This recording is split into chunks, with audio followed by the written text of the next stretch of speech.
ಯಾವುದೇ ಘಟನೆಗಳು ಬಂದಾಗ ಜಿಲ್ಲಾಡಳಿತ ಮತ್ತು ಸರ್ಕಾರ ಮೈಸೂರಿನ ವಿಚಾರದಲ್ಲಿ ಅತ್ಯಂತ ಹಗುರವಾಗಿ ನಡ್ಕೊಳ್ತಾ ಇದೆ. ಮೊನ್ನೆ ಜಿಲ್ಲಾ ಉಸ್ತುವಾರಿ ಸಚಿವರು ಈ ಪ್ರಕರಣವನ್ನು ತೇಪೆ ಹಚ್ಚುವಂಥ ಕೆಲಸದ ಒಂದು ಮಾಧ್ಯಮದಲ್ಲಿ ನೋಡಿದೆ. ಯಾರೋ ಪಾಪ ಬಲೂನ್ ಮಾಡ್ತಿದ್ದ, ಅದು ಆಕಸ್ಮಿಕವಾಗಿ ಆಗೋಗಿದೆ, ಅನ್ಫಾರ್ಚುನೇಟ್, ಈ ಥರ ಪದಗಳನ್ನು ಉಪಯೋಗಿಸಿ ಇಡೀ ಘಟನೆಯ ಗಾಂಭೀರ್ಯತೆಯನ್ನು ಕಳೆದಿದ್ದಾರೆ. ಇದು ಅತ್ಯಂತ ಸೂಕ್ಷ್ಮವಾಗಿ ಈ ಘಟನೆಯನ್ನು ಅವಲೋಕಿಸಬೇಕಿತ್ತು. ಬಲೂನ್ ಮಾರ್ತಾ ಇದ್ದಂಥವ್ನು ಎಲ್ಲಿಂದ ಬಂದ? ಫುಟ್ಪಾತಲ್ಲಿ 10 ರೂಪಾಯಿ 20 ರೂಪಾಯಿ ಬಲೂನ್ ಮಾರೋರು ಲಾಡ್ಜ್ಗಳಲ್ಲಿ ಉಳ್ಕೋತಾರೆ. ಮಾಧ್ಯಮದ ವರದಿನ ಆಧರಿಸಿ ಲಾಡ್ಜ್ಗಳು ಉಳ್ಕೋತಾರೆ ಅಂದರೆ ಅವ್ರ ಹಿನ್ನೆಲೆ ಏನು? ಯಾವ್ಯಾವ ರಾಜ್ಯದವರು ಇವತ್ತು ಮೈಸೂರು ನಗರದ ಹೃದಯ ಭಾಗದ ರಾಜಧಾನಿ ಹೃದಯ ಭಾಗದ ಅರಮನೆಯ ಸುತ್ತ ವ್ಯಾಪಾರಗಳಲ್ಲಿ ತೊಡಗಿಕೊಂಡಿದ್ದಾರೆ?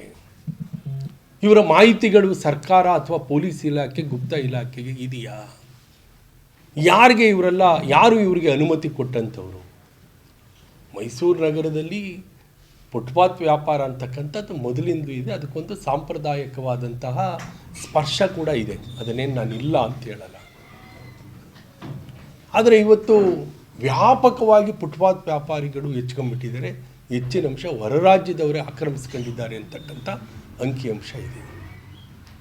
ಈ ಘಟನೆಯನ್ನು ಮೈಸೂರು ಅರಮನೆಗೆ ಒದಗಿ ಬಂದಿರುವ ಗಂಡಾಂತರದ ಮುನ್ಸೂಚನೆ ಎಂದು ಸರ್ಕಾರ ಪರಿಗಣಿಸದೆ ಹೋದರೆ ಮುಂದೆ ಆಗ್ತಕ್ಕಂಥ ದೊಡ್ಡ ಅನಾಹುತಗಳಿಗೆ ಜಿಲ್ಲಾಡಳಿತ ಮತ್ತು ಸರ್ಕಾರ ನೇರ ಹೊಣೆಯಾಗಲಿದೆ.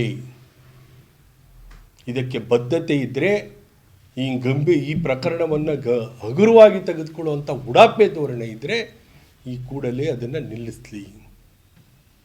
ರಾಷ್ಟ್ರೀಯ ತನಿಖಾ ದಳ ಈ ಹಿನ್ನೆಲೆಯಲ್ಲಿ ಈ ಘಟನೆಯನ್ನು, ಈ ದುರ್ಘಟನೆಯನ್ನು, ತನಿಖೆಯನ್ನು ಕೈಗೆತ್ತಿಕೊಳ್ಳಲಿ ಅಂತ ನಾವು ವಿನಂತಿಯನ್ನು ಮಾಡ್ತಾ ಇದ್ದೀವಿ.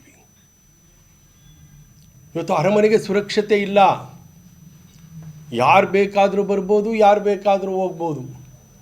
ಎಲ್ಲಾದರೂ ಉಂಟೇನ್ರಿ ಇಂಥ ಅರಮನೆ? ಇಡೀ ವಿಶ್ವದ ಜಗತ್ತಿನ ಪ್ರವಾಸಿ ಪುಟದಲ್ಲಿ ಆಕರ್ಷಣೆಯಾಗಿ ಕಾಣುವಂಥ ಒಂದು ಅರಮನೆ, ವಿಶ್ವ ಪ್ರವಾಸಿಗರನ್ನ ಸೆಳೀತಾ ಇರ್ತಕ್ಕಂಥ ಅರಮನೆಗೆ ಇವತ್ತು ಒದಗಿಸಿರ್ತಕ್ಕಂಥ ರಕ್ಷಣೆ ಏನೇನು ಸಾಲದು. ಈ ಕೂಡಲೇ ಕೇಂದ್ರೀಯ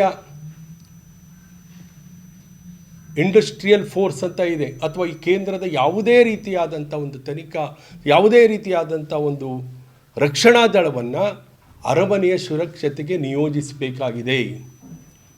ಈಗಿರುವಂಥ ವ್ಯವಸ್ಥೆಯಲ್ಲಿ ಯಾವುದೇ ರೀತಿ ಹೊರಗೆ ಬರುವಂಥವ್ರ ಬಗ್ಗೆ ಒಳಗೆ ಬರುವಂಥವ್ರನ್ನ ತಪಾಸಣೆ ಮಾಡುವ ಯಾವ ತಾಂತ್ರಿಕತೆಯೂ ಇಲ್ಲ. ನೆಪ ಮಾತ್ರಕ್ಕೆ ಅಲ್ಲಿ ಒಂದು ರಕ್ಷಣೆ ಮಾಡುವಂಥ ಒಂದು ಘಟಕ ಇದೆ. ಏನು ತಿಳ್ಕೊಂಡಿದ್ದಾರೆ ಮೈಸೂರು ಅರಮನೆನ? ನಾಳೆ ದುರಂತ ಆದರೆ ಅದಕ್ಕೆ ಬೆಲೆ ಕೊಟ್ಕೊಳಕ್ಕಾಗತ್ತಾ ಈ ಸರ್ಕಾರ?